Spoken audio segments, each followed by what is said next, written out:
চিকিৎসা নিতে লন্ডনের উদ্দেশ্যে ঢাকা ছাড়ছেন খালেদা জিয়া। বিদায় জানাতে গুলশান থেকে বিমানবন্দর পর্যন্ত নেতাকর্মীদের ভিড়।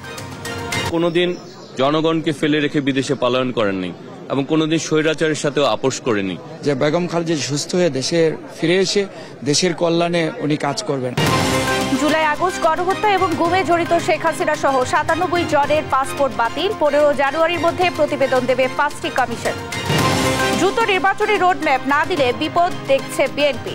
আলেমদের হাতে ক্ষমতা এলে মানুষ ভালো থাকবে বললেন জামায়াত আমির। ফরিদপুরের মুন্সিবাজারে ট্রেনের ধাক্কায় মাইক্রোবাসের ৫ যাত্রীর প্রাণহানি। গাজীপুরের কালিয়াকৈরে ট্রাক অটোরিকশা সংঘর্ষে নিহত ৩। এবং বিপিএল এ ছুটছে রংপুর রাইডার্সের জয়রথ। ৭ উইকেটে হারল ঢাকা ক্যাপিটাল। সিলেট সিক্সার্সের বিপক্ষে ফরচুন বরিশালের বড় জয়। সংবাদ রাতে দেখছিলেন একেএসটিএম বিভাগ সংবাদ শিরোনাম। সঙ্গে আছি আমি শারমিন ন্যান্সি। এবারে বিস্তারিত। চিকিৎসার উদ্দেশ্যে লন্ডন যাচ্ছেন বিএনপি চেয়ারপারসন বেগম খালেদা জিয়া। রাত ৮টার কিছু পরে গুলশানের বাসভবন ফিরোজা থেকে বিমানবন্দরের উদ্দেশ্যে রওনা করে তার গাড়ি বহর। নেতাকর্মীদের চাপে পথে পথে আটকা পড়ে বহর। কিছুক্ষণের মধ্যে বিমানবন্দরে প্রবেশ করেছেন খালেদা জিয়া। সেখানকার সর্বশেষ খবর জানাতে সরাসরি যুক্ত হচ্ছেন সহকর্মী আলিমুজ্জামান সাফওয়ান। সাফওয়ান, বিএনপি চেয়ারপারসন তো বিমানবন্দরে প্রবেশ করেছেন, কখন ফ্লাইট করবে এয়ার অ্যাম্বুলেন্সে, বিস্তারিত জানাবেন।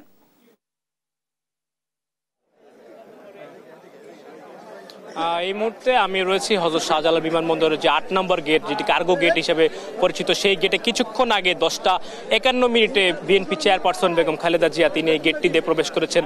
এর আগে আমি একটু বলে দিতে চাই যে বিমানবন্দরের ৮ নম্বর গেটকে ঘিরে কিন্তু নিশ্চিত একটি নিরাপত্তার ব্যবস্থা নেওয়া হয়েছিল। তবে বিএনপি চেয়ারপারসন বেগম খালেদার গাড়িবহরটি যখনই বিমানবন্দরের ভেতরে প্রবেশ করে তখনই কিন্তু সকল নিরাপত্তা ভেঙে দিয়ে বিএনপি যারা নেতাকর্মীরা রয়েছে তারা কিন্তু তার গাড়িবহরকে চারদিক দিয়ে আসলে ঘিরে ফেলে এবং সেনাবাহিনী এবং বিমান বাহিনী সহ অন্যান্য আইনশৃঙ্খলা বাহিনী কিন্তু অনেকটা বেগ পেতে হয়েছে সেই নেতাকর্মীদের ঢল এখান থেকে আসলে নিয়ন্ত্রণ করতে, এবং কিছুক্ষণ তাকে এখানে আসলে গেটের বাইরে অপেক্ষা করতে হয়েছে, কারণ চারোদিক থেকে তার গাড়িবহর কিন্তু ঘিরে রেখেছিল যে বিএনপি যারা নেতাকর্মীরা এখানে ছিল তারা কিন্তু ঘিরে ফেলেছিল, এবং তাদেরকে সরিয়ে দিয়ে কিছুক্ষণ আগে 10:51 হযরত শাহজালাল বিমানবন্দরের ভেতরে প্রবেশ করেছে বিএনপি চেয়ারপারসন বেগম খালেদা জিয়া। এবং আমরা যেমনটি জেনেছিলাম যে রাত 10টা নাগাদ তিনি বাংলাদেশ থেকে আসলে কাতারের আমিরের পাঠানো এয়ার অ্যাম্বুলেন্স সেটি থেকে কিন্তু তিনি বাংলাদেশ থেকে উড্ডয়ন করবেন। তবে সর্বশেষ আমরা যেমন দেখতে পেয়েছি যে 51 মিনিট দেরিতে তিনি 10:51 আসলে বিমানবন্দরের ভেতরে প্রবেশ করেছেন, এবং কখন নাগাদ এই বিমানটি আসলে উড়াল দিবে সেটি সম্পর্কে আমরা এখন পর্যন্ত নিশ্চিত হতে পারিনি। তবে আমরা যেমনটি জেনেছি যে ভেতরের যত কার্যক্রম রয়েছে অনেকটাই আসলে আগে থেকে সম্পন্ন করা ছিল, এবং বিএনপি চেয়ারপারসনের যে বিদেশ গমন সেটি উপলক্ষে সকল ধরনের ব্যবস্থা কিন্তু ভেতরে করে রাখা হয়েছিল, এবং আমরা আশা করতে পারি যে কিছুক্ষণের মধ্যেই হয়তো বিএনপি চেয়ারপারসন বেগম খালেদা জিয়া তিনি এই কাতারের পাঠানো যে বিশেষ এয়ার অ্যাম্বুলেন্স রয়েছে সেটি করে আসলে এই হযরত শাহজালাল আন্তর্জাতিক বিমানবন্দর থেকে উড়ান করবে। এছাড়া তার যারা সফর সঙ্গী রয়েছেন তিনি সহ 17 জন তারা সকলেই কিন্তু বিমানবন্দরের ভেতরে প্রবেশ করেছেন, এবং আমরা আরেকটি সূত্র থেকে যেমনটি জানতে পেরেছি যে বিএনপি চেয়ারপারসন খালেদা জিয়ার যে গাড়ি বহর রয়েছে সেই গাড়িটি কিন্তু সরাসরি যে এয়ার অ্যাম্বুলেন্স আছে সেই এয়ার অ্যাম্বুলেন্স পর্যন্তই আসলে যাবে, এবং সেখানে সরাসরি তিনি নেমে সরাসরি এয়ার অ্যাম্বুলেন্স উঠবে, এমনটাই একটি সূত্র থেকে আমরা আসলে জানতে পেরেছি। তো কিছুক্ষণ আগে যেহেতু তিনি প্রবেশ করেছেন এতক্ষণে হয়তো তিনি এয়ার অ্যাম্বুলেন্সের কাছাকাছি হয়তো পৌঁছে গিয়েছেন, এবং সেখানে কিছুটা আনুষ্ঠানিকতা রয়েছে সেটি হয়তো সম্পূর্ণ করার পরেই তিনি হয়তো হযরত শাহজালাল আন্তর্জাতিক বিমানবন্দর থেকে আসলে উড্ডয়ন করবেন। এবং এখনকার যে পরিস্থিতি হযরত শাহজালাল বিমানবন্দরের যে ৮ নম্বর গেট সেটা বাইরে আপনারা দেখতে পাচ্ছেন যে এখানকার যারা বিমানবন্দরের কর্মকর্তা কর্মচারী তারাও কিন্তু এখানে রয়েছেন, পাশাপাশি বিএনপি নেতাকর্মীদের বিপুল পরিমাণে একটি ঢল আমরা কিছুক্ষণ আগে এখানে লক্ষ্য করতে পেরেছি, এবং আইন শৃঙ্খলা রক্ষাকারী বাহিনী কিন্তু বিপুল পরিমাণে বেগ পেতে হয়েছে এই জনতার যে ঢল সেটি কিন্তু নিয়ন্ত্রণে আনতে। এছাড়া তিনি কিন্তু রাত 8:15 তার গুলশানের যে বাসভবন ফিরোজা সেখান থেকে কিন্তু তিনি রওনা দিয়েছেন, এবং রাস্তায় কিন্তু তার আসতে 2 ঘন্টারও বেশি সময় আসলে অতিবাহিত হয়েছে, এবং তার গাড়িবহর খুবই ধীর গতিতে চলেছে, কারণ রাস্তার যে দুই ধারে যে মানুষের যে লক্ষ লক্ষ মানুষের যে স্রোত ছিল বেগম খালেদা জিয়াকে আসলে এক নজর দেখার জন্য দীর্ঘ বছর পরে তার যে নেতাকর্মীরা তাদের যে একটা উচ্ছ্বাস সেটি প্রকাশে কিন্তু তারা সকলে গাড়িবহরের চারপাশে আসলে তাকে আসলে ঘিরে রেখেছে, যার কারণে বেগম খালেদা জিয়ার গাড়িবহর সেটি বিমানবন্দর আসতে অনেকটাই দেরি হয়েছে। এছাড়া বেগম খালেদা জিয়াকে কিন্তু বিগত যে ফ্যাসিস্ট আওয়ামী লীগ সরকার তারা কিন্তু অনেকবার আসলে তার চিকিৎসা সেটি থেকে আসলে বঞ্চিত করেছে। তো এই মুহূর্তে আসলে একজনের সাথে আমি কথা বলতে চাই। আপনারা তো বেগম খালেদা জিয়াকে আসলে বিদায় এখানে এসেছেন, তো আপনাদের আজকের যে অনুভূতি সেটি আসলে কি? আলহামদুলিল্লাহ, আল্লাহ পাকের কাছে লাখো কোটি শুকরিয়া যে দেশনেত্রী বেগম খালেদা জিয়া আজকে উন্নত চিকিৎসার জন্য বিদেশে যাচ্ছেন। একটু পরেই ওনার কাতার যে এয়ারক্রাফট সেটা ছেড়ে দেবে। আমাদের নেত্রী দীর্ঘ বছর থেকে বিনা অপরাধে এই জালিম সরকার তাকে কারাগারে রুদ্ধ করে রেখেছিল এবং তাকে মৃত্যু নিশ্চিত করতে চেয়েছিল। আল্লাহ পাকের অশেষ রহমতে উনি বেঁচে আছেন। ডাক্তাররা অনেক আগে থেকেই বলেছেন যে দেশনেত্রী বেগম খালেদা জিয়ার চিকিৎসা আমাদের দেশে আর নাই, আমাদের দেশের সর্বোচ্চ চিকিৎসা সেটা হয়ে গেছে, এখন ওনার চিকিৎসার জন্য উন্নত দেশে পাঠাতে হবে। সেই দাবি আমরা বিএনপি তো বটেই, সারা দেশের কোটি কোটি মানুষ সেটা দাবি জানিয়ে আসছিল, তাতে কোটরে যায়নি। আজকে সেই দাবিটা পূর্ণ হলো ইনশাআল্লাহ। আল্লাহ পাকের কাছে আমরা দেশবাসী সবার কাছে দোয়া চাইব যেন নেত্রী পূর্ণ সুস্থ হয়ে ফিরে এসে দেশের সেবা করতে পারেন। বিগত সরকারের আমলে তিনি কিন্তু বারবার চিকিৎসার সুযোগ চেয়েও কিন্তু তিনি আসলে পাননি, আপনারা যেমন, তো সেই ব্যাপারে আসলে কি বলবেন? সুযোগ চেয়ে পাননি। একজন মানুষের, যে কোনো নাগরিকের তার অধিকার হচ্ছে তার জীবন রক্ষার অধিকার, এই যে তার চিকিৎসার অধিকার, সেই অধিকার থেকে তো বঞ্চিত করেইছে বিভিন্নভাবে। আপনারা দেখেছেন ওই স্বৈরাচারী এই ফ্যাসিবাদী দেশের গণদুশ্মন সেই সরকারের প্রধান থেকে শুরু করে সবাই কটাক্ষ করেছে, ব্যঙ্গোক্তি করেছে যে 78 বছর বয়স, 79 বছর বয়স, তার আর বাঁচার কি দরকার আছে, তার তো মরার সময় হয়ে গেছে, তাকে অনেক সময় অনেক কটূক্তি করেছে যে বেশি তেরি বাঁকা করলে আবার জেলখানায় পাঠিয়ে দেব। এসব কটূক্তির জবাব আল্লাহ পাকের ইচ্ছায় এই দেশের আপামর জনসাধারণ, ছাত্র জনতার বিক্ষোভের মুখে তারা পদত্যাগ করে বাইরে পালিয়ে গেছে এবং আমাদের নেত্রী ইনশাআল্লাহ আজ পর্যন্ত আল্লাহ পাকের রহমতে বেঁচে আছে। বিএনপির নেতাকর্মীরা আসলে অনেক প্রতীক্ষায় ছিল কবে নাগাদ বিএনপি চেয়ারপারসন বেগম খালেদা জিয়া তিনি চিকিৎসার যে সুযোগটি পাবেন, এবং আজকে কিন্তু সেই মুহূর্তটি এসেছে এবং তিনি কিন্তু বিমানবন্দরে প্রবেশ করেছেন। তো বিএনপির যারা নেতাকর্মী রয়েছে তাদের আসলে প্রতিক্রিয়াটা কি আছে? আসলে বর্তমান প্রতিক্রিয়া আসলে এই মুহূর্তের প্রতিক্রিয়া হচ্ছে হলো আমাদের আবেগ। আমরা আসলে এই মুহূর্তে এত বেশি আবেগ আপ্লুত যে আসলে এটা ভাষা প্রকাশ করার না। আপনারা সবাই জানেন, মিডিয়ার মাধ্যমে দেশবাসী থেকে শুরু করে আমরা সবাই জানি, বিশেষ করে আপনাদের মাধ্যমে সব কিছুই দেশবাসী থেকে বহির্বিশ্ব সব কিছুই জানে।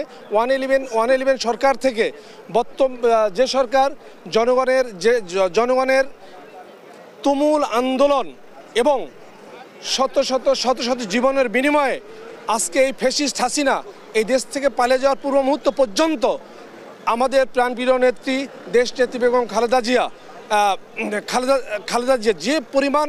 যে পরিমাণ কষ্ট করেছেন, যে পরিমাণ ত্যাগ দিয়েছেন, নিজের জীবনের ঝুঁকি নিয়ে উনি কখনোই কোনো অন্যায়, কোনো অবিচার এবং কোনো ফ্যাসিস্টের কাছে কোনো অবস্থাতে উনি মাথা নত করেনি এবং উনি কোনো আপোষে যাননি। এবং আরেকটু আমি বলবো, ওনার ছোট ছেলে আরমান রহমান কোকো ওনার জীবন থেকে তথা আমাদের জীবন থেকে হারিয়ে গেছে, তারপরে উনি আপোষ করেননি। ওনার জ্যেষ্ঠ পুত্র বর্তমানে আমাদের ভারপ্রাপ্ত চেয়ারম্যান, বাংলাদেশের তারুণ্যের অহংকার তারেক রহমান, ওনার কি অবস্থা হয়েছিল 111-এ আপনারা দেখেছেন। এত অন্যায়, অত্যাচার, অবিচারের পরেও যিনি কোনো অবস্থাতেই অন্যায়ের কাছে মাথা নত করেনি এবং আপোষ করেনি। ধন্যবাদ। এবং আরেকটি কথা শুধু আমি বলবো, শেষ কথা হচ্ছিল একটা, আজকে আমরা অনেক আনন্দিত যেটা ভাষা প্রকাশ করার মতো না। আজকে আমাদের মা, আমাদের নেত্রী দেশের বাইরে চলে গেছে লন্ডনে, সুচিকিৎসা নিয়ে জানি আমাদের মাঝে ফিরে আসতে পারে, এই দয় আপনাদের সবার কাছে। ধন্যবাদ আপনাকে। আসসালামু আলাইকুম।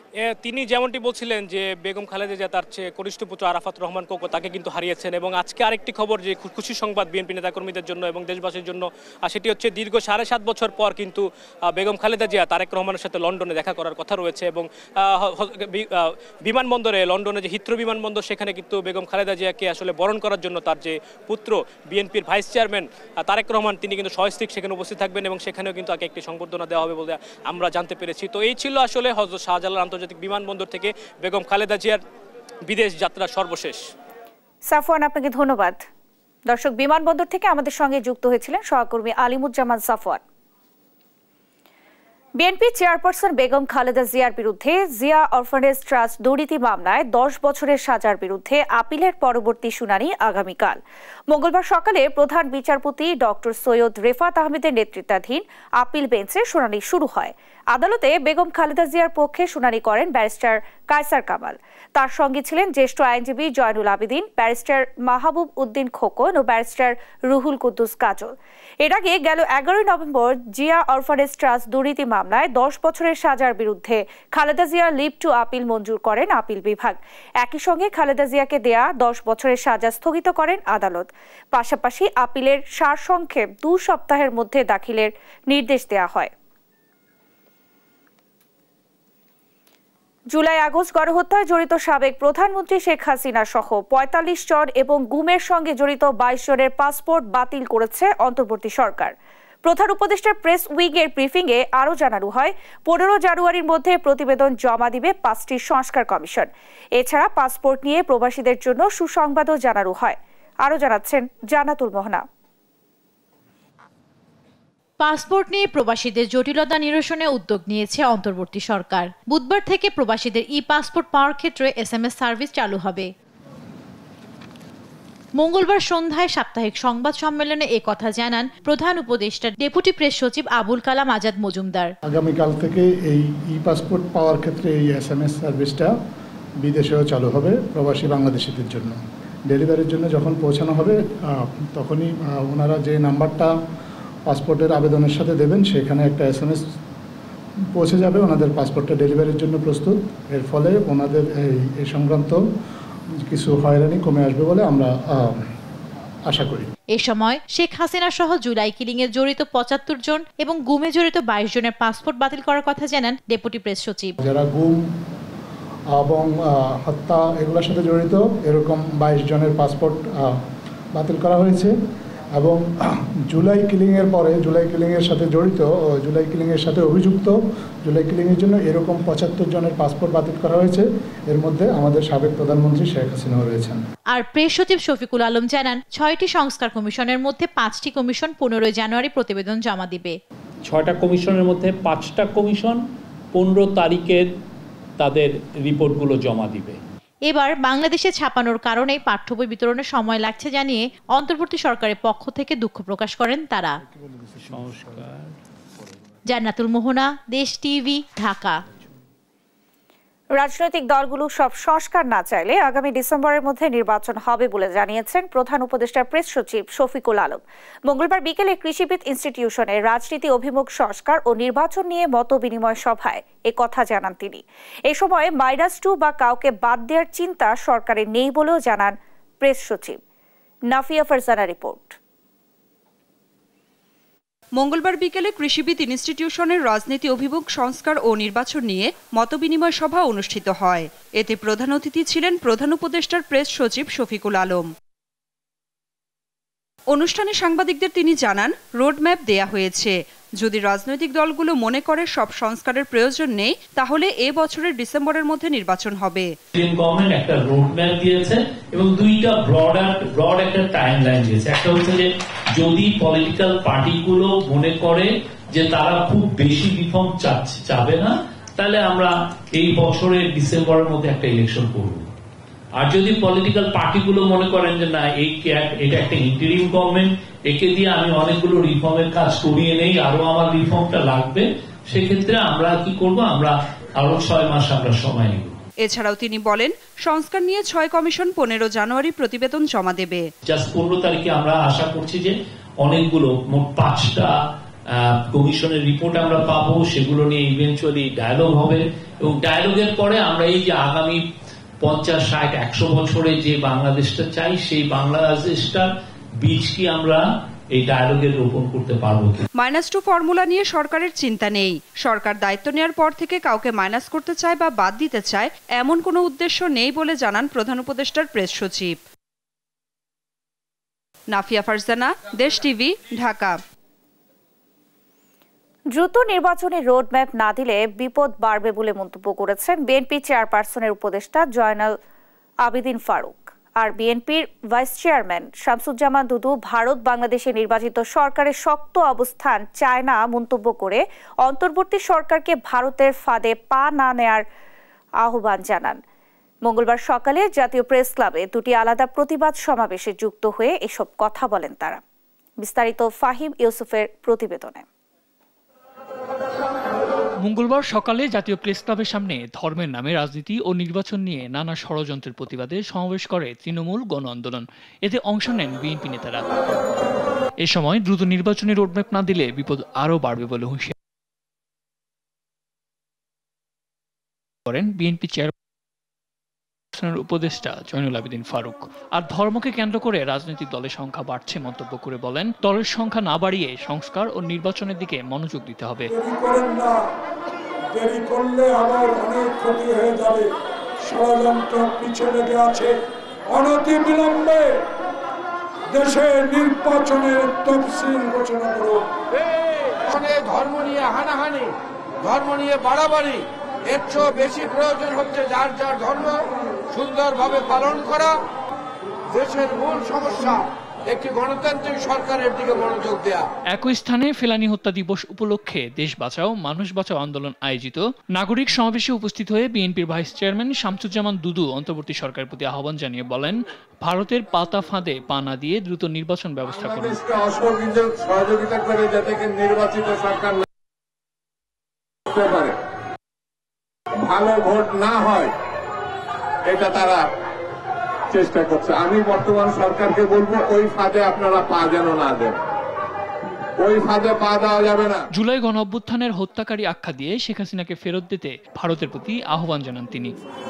সাদ আহমেদ, দেশ টিভি, ঢাকা। ওলামায়ে কেরামরা ঐক্যবদ্ধ হলে বাংলাদেশ পরিবর্তন হয়ে যাবে। আলেমদের হাতে দেশ পরিচালনার ক্ষমতা এলে সর্বস্তরের মানুষ ভালো থাকবে, এমনটাই জানিয়েছেন জামায়াতে ইসলামীর আমির ডাক্তার শফিকুর রহমান। আরো জানাচ্ছেন এনায় নাহিদ। বাংলাদেশ মসজিদ মিশনের উদ্যোগে মঙ্গলবার সকালে রাজধানীর ইঞ্জিনিয়ার্স ইনস্টিটিউশন মিলনায়তনে জেলা পর্যায়ের দায়িত্বশীল ইমাম খতিবদের নিয়ে প্রতিনিধি সম্মেলনের আয়োজন করা হয়। এতে প্রধান অতিথি ছিলেন জামায়াতের আমির ডাক্তার শফিকুর রহমান। বাংলাদেশ মসজিদ মিশনের চেয়ারম্যান প্রিন্সিপাল জয়নাল আবেদিনের সভাপতিত্বে এতে বক্তব্য রাখেন জামায়াতের সেক্রেটারি জেনারেল মিয়া গোলাম পরোয়ার সহ অন্যান্য নেতাকর্মীরা। স্বাধীনতার 53 বছরের নাগরিকদের অধিকার আদায়ের এমন সুযোগ আর হয়নি উল্লেখ করে জামায়াতের সেক্রেটারি জেনারেল মিয়া গোলাম পরোয়ার বলেন, সকলের অংশগ্রহণে অবাধ, সুষ্ঠু ও নিরপেক্ষ নির্বাচনের মাধ্যমে দেশ গড়তে হবে। যে একটি অবাধ, নিরপেক্ষ, গ্রহণযোগ্য নির্বাচনের মধ্য দিয়ে জনগণের নির্বাচিত প্রতিনিধির কাছে ক্ষমতা হস্তান্তরের মাধ্যমে জনগণের অধিকার প্রতিষ্ঠা করে মানুষের আশা আকাঙ্ক্ষা পূরণ করব। সমাজকে মসজিদ থেকে বিচ্ছিন্ন করা হচ্ছে উল্লেখ করে আলেমদের হাতে দেশ চালানোর ক্ষমতা এলে দেশের সর্বস্তরের মানুষ ভালো থাকবে বলে মন্তব্য করেন জামায়াতের আমির ডাক্তার শফিকুর রহমান। আল্লাহ যদি মানুষের মনে এই লোকগুলার প্রতি ভালোবাসা পয়দা করে দেন আর দেশ পরিচালনার দায়িত্ব তাদের হাতে আসে, ইনশাল্লাহ মানুষের জীবন, মানুষের সম্পদ, মানুষের ইজ্জত, এই তিনটা ইনশাল্লাহ তখন বেঁচে যাবে এবং নিরাপত্তা লাভ করবে। নারীরা পাবে, পুরুষরা পাবে, আবাল বৃদ্ধ বনিতা পাবে, সকল ধর্মের মানুষ পাবে। এখানে মানুষে মানুষে আর হিংসার কোনো ভাব থাকবে না। এ সময় ইমামদের রাজনৈতিক বক্তব্য সতর্কভাবে পরিহার করে মসজিদে সমাজের অসঙ্গতিগুলো কোরআন হাদিসের আলোকে আলোচনার আহ্বান জানান জামায়াতের আমির। সেই সঙ্গে সব ইসলামী দলগুলোকে ঐক্য করার আহ্বানও জানান তিনি। আমরা যেন মানুষের ভালোবাসা। এনআই নাহিদ, দেশ টিভি, ঢাকা। পুরো জাতি ট্রাইব্যুনালের দিকে তাকিয়ে উল্লেখ করে মানুষ সংস্কার ও ন্যায় বিচার প্রত্যাশা করে বলে জানিয়েছেন প্রধান বিচারপতি সৈয়দ রেফাত আহমেদ। আন্তর্জাতিক অপরাধ ট্রাইব্যুনালের মূল ভবন উদ্বোধন করে এসব কথা বলেন তিনি। আর আন্তর্জাতিক মানদণ্ড মেনে ট্রাইব্যুনালে বিচার কাজ হবে বলে আশাবাদী অ্যাটর্নি জেনারেল। সাবিরা মজুমদারের রিপোর্ট। জুলাই আগস্টের ছাত্র জনতার আন্দোলন দমাতে সাবেক প্রধানমন্ত্রী শেখ হাসিনার নির্দেশে নির্বিচার গুলিতে হাজারের বেশি মানুষকে হত্যা করা হয়। শেখ হাসিনার নির্দেশ বাস্তবায়ন এবং সরাসরি পরিকল্পনার সাথে যুক্ত ছিলেন আওয়ামী লীগের প্রভাবশালী নেতারা, যাদের বিরুদ্ধে একাধিক হত্যার অভিযোগ জমা পড়ে ট্রাইব্যুনালে, যাদের বিচারে পুনর্গঠন করা হয় আন্তর্জাতিক অপরাধ ট্রাইব্যুনাল। সংস্কার করে হাইকোর্টের পুরাতন ভবনটিকে নেওয়া হয় নতুন রূপে। মঙ্গলবার আন্তর্জাতিক অপরাধ ট্রাইব্যুনালের মূল ভবন হিসেবে এটি উদ্বোধন করেন প্রধান বিচারপতি সৈয়দ রেফাত আহমেদ। ট্রাইব্যুনাল পরিদর্শন শেষে প্রধান বিচারপতি বলেন, জুলাই আগস্টে রক্তাক্ত গণ অভ্যুত্থানের ন্যায় বিচারের স্বার্থে কাজ করবে ট্রাইব্যুনাল। এই জাতি অনেক আশা নিয়ে আকাঙ্ক্ষা নিয়ে এই আইসিটির দিকে তাকিয়ে আছে। এই দেশের একটা সাধারণ নাগরিক হিসেবে আমি ঠিক সেই আশা আকাঙ্ক্ষা নিয়ে তাকিয়ে আছি। সংস্কারটা দেখতে চাই এবং ন্যায় বিচারটা দেখতে চাই। এ সময় বিচার কাজের স্বচ্ছতা, জবাবদিহিতা ও ন্যায় বিচারের স্বার্থে যা যা প্রয়োজন সব নিশ্চিতে কাজ করবে আন্তর্জাতিক অপরাধ ট্রাইব্যুনাল বলে জানান রাষ্ট্রের প্রধান আইন কর্মকর্তা। এই সরকার তো বলেছেন, আমিও আশাবাদী আপনাদের মতো, সরকার বলেছেন যে এটা আন্তর্জাতিক মানদণ্ডে পরীক্ষিত একটি বিচার হবে। এখানে বিতর্কের কোনো জায়গা আমরা রাখতে চাই না বলেই আইনের সংশোধন করা হয়েছে। কনসালটেশনের বেসিসে আইন সংশোধন করা হয়েছে এখানে, এবং সেখানে যা যা প্রয়োজন একটি নিরপেক্ষ, স্বচ্ছ, জবাবদিহিতামূলক এবং ন্যায় বিচার প্রতিষ্ঠা করার জন্য যা যা প্রয়োজন তা সবই এখানে নিশ্চিত করা হবে বলে আমি প্রত্যাশা করি। গত 17 অক্টোবর শেখ হাসিনা সহ 46 জনের বিরুদ্ধে মানবতা বিরোধী অপরাধের অভিযোগে গ্রেফতারি পরোয়ানা জারির মধ্য দিয়ে আন্তর্জাতিক অপরাধ ট্রাইব্যুনালের বিচারিক কার্যক্রম শুরু হয়। সাবরিনা মজুমদার, দেশ টিভি, ঢাকা। বৈষম্য বিরোধী ছাত্র আন্দোলনে আহত 100 জনকে পুলিশের বিভিন্ন বিভাগে নিয়োগ দেওয়া হচ্ছে বলে জানিয়েছেন স্বরাষ্ট্র উপদেষ্টা জাহাঙ্গীর আলম চৌধুরী। মঙ্গলবার দুপুরে সিআইডি ও এসপি কার্যালয় পরিদর্শন শেষে একথা জানান তিনি। উপদেষ্টা বলেন, বিগত সরকারের আমলে সবচেয়ে বেশি অর্থ পাচার হয়েছে। কোন দেশে কত পাচার হয়েছে তা বের করার কাজ চলছে।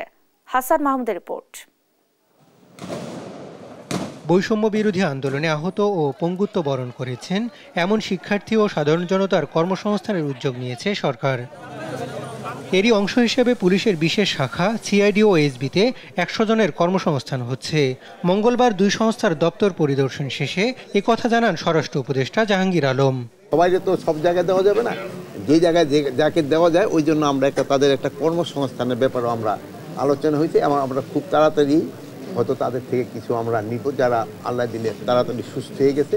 আমরা আপাতত আমরা 100 দিয়ে শুরু করতেছি, পরে হয়তো এই সংখ্যাটা আস্তে আস্তে বাড়াবো। এ সময় উপদেষ্টা বলেন, বিগত সরকারের আমলে সবচেয়ে বেশি হয়েছে অর্থ পাচার। এসব পাচার হওয়া অর্থ কোন দেশে কত পরিমাণে গেছে তা খুঁজতে সিআইডিকে নির্দেশ দেওয়া হয়েছে বলেও জানান তিনি। মানি লন্ডারিংটা আমাকে সবচেয়ে বেশি হয়েছে, এটা নিয়ে আমি বলছি তারা যত তাড়াতাড়ি রিপোর্টটা দিতে পারে।